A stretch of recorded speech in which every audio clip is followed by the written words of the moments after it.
tête de course dans son short jaune, c'est Dominique, son surnom Chocho. Mais attention, 3 minutes derrière, il y a ces incroyables et increvables. Attention Bernard, ça y est presque, la première équipe, la voici sur la ligne, main dans la main, sur la ligne d'arrivée. Et ce sera sans aucun doute l'image du jour.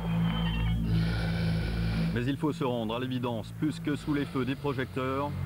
Reste 2 minutes et 1h58.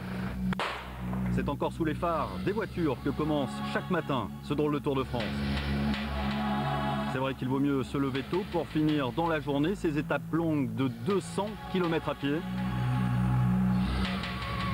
Chaque année, ils sont en fait une soixantaine de marathoniens, des hommes, des femmes, des pros, mais aussi des amateurs, tous assez barjots pour relever cet incroyable défi.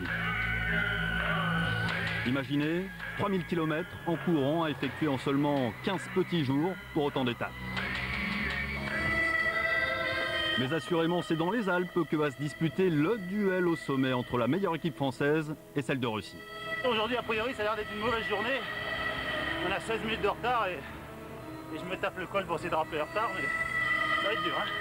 Écoute tes virages, toi. Dans chaque équipe, 8 coureurs. Ils se relaient comme bon leur semble, soit au compteur près de 25 km par jour et par personne. Mais à ce petit jeu-là, ce sont les Russes qui gagnent à la fin de la journée. Quelques notes pour fêter la victoire, tandis que l'on pense encore ses plaies côté français. J'ai une petite contracture derrière la cuisse avec les descentes de col, etc. Mais surtout, ce qui est embêtant, c'est les chocs, les descentes, les chocs qui cognent, qui cognent, qui cognent. Ce qui n'existe pas en vélo d'ailleurs. Hein. En vélo, ils sont portés, tandis que nous, ça résonne jusqu'en haut des cervicales. Et elle résonne toujours, elle aussi, la musique chez les adversaires de Chocho. I like adventures. This is adventure for me. Allez, bonne nuit à tous. Salut. À peine 4 heures de sommeil. Et il faut déjà penser à reprendre la route. Mais là, c'est une autre histoire, direction The mythique col de la Madeleine.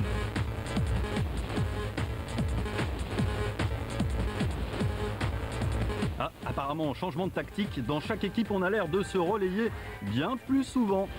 On est en plein boom et là, je vais partir pour 1 km 500. En général, on est bien sur 800 mètres, 900 mètres, puis d'un seul coup, on a l'impression des cuisses qui gonflent. Et si le col est classé hors catégorie, nos coureurs le sont aussi. 15 km/h de moyenne pour des étapes de montagne, de vrais turbos, il n'y a pas à dire. Et cette fois-ci, c'est une victoire des Français devant les Russes. Je cours, c'est ma passion, je suis en bonne santé, le paysage est beau. Je suis un homme heureux quand même, hein, j'ai pas à me plaindre. Hein. J'ai pas à me plaindre parce que j'ai un petit peu de bobo au mollet ou un orteil, hein, donc tout se passe bien. Et c'est sûr, l'an prochain, Chocho remet ça.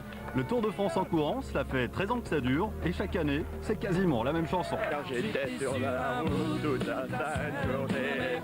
Chacun sa route, chacun son chemin. Casse-toi du but et marche à long.